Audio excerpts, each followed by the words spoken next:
Something unfolded at Silverstone that every team on the Formula One grid should be watching closely.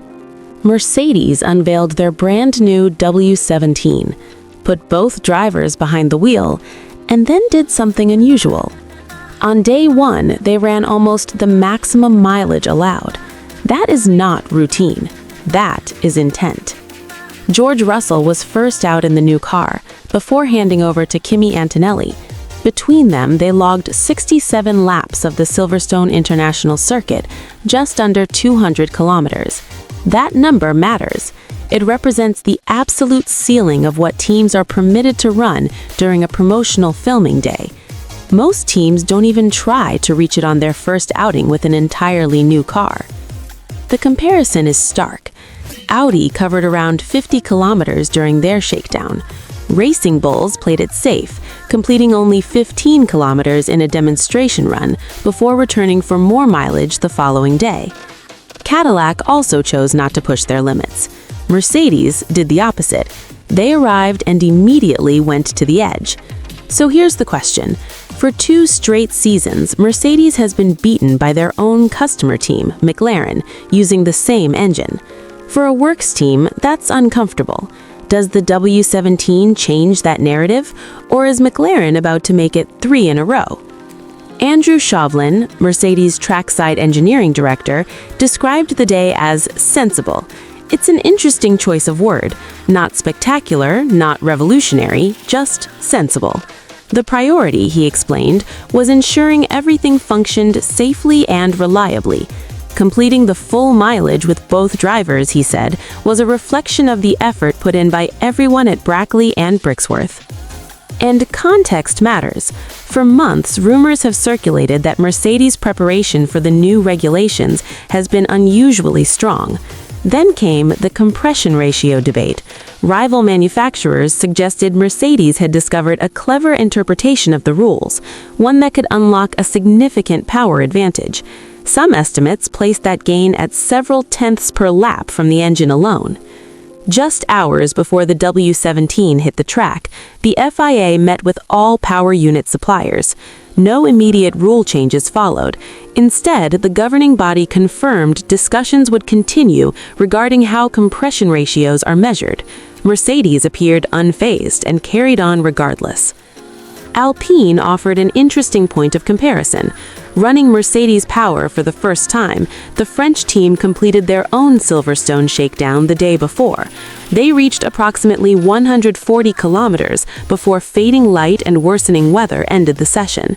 A respectable showing, but notably short of what Mercedes achieved just 24 hours later. Footage from both cars reveals clear differences in packaging. With years of development and full control of the project, Mercedes has produced something more refined than their new customer can manage at this stage. That gap should shrink over time, but right now, it's visible. Visually, the W17 makes a statement. The livery fades from silver into black in a zebra-like pattern, with Petronas green highlights flowing across the bodywork. But this car represents more than design. It reflects a fundamental shift in Formula One.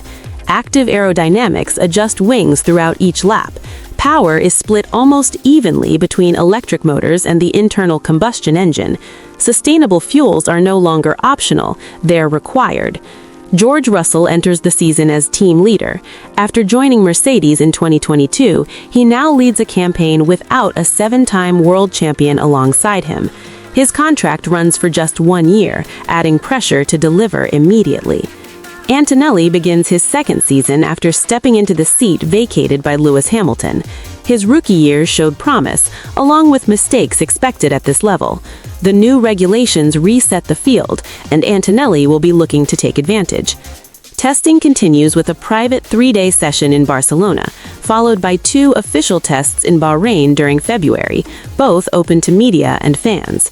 The FIA has granted additional testing time in recognition of the scale of the regulation changes.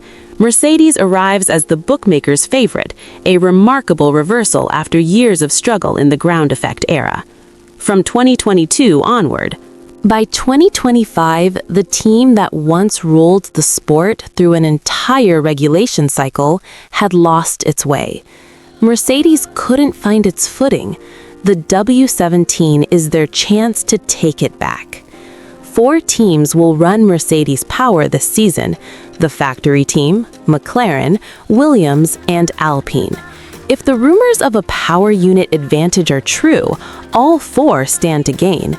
But the works team should know better than anyone how to unlock the full potential of their own machinery.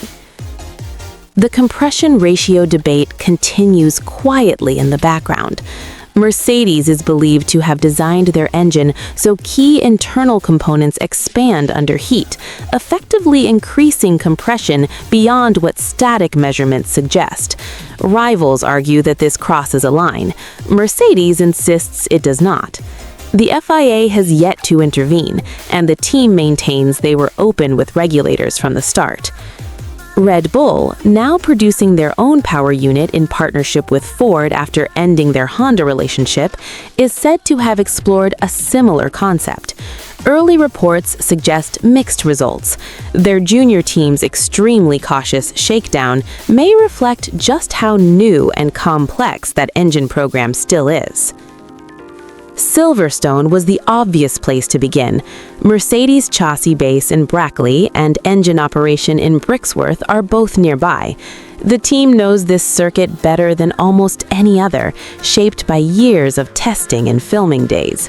For fans who have waited seasons to see Mercedes return to the front, this moment finally felt real. The shakedown confirmed the essentials.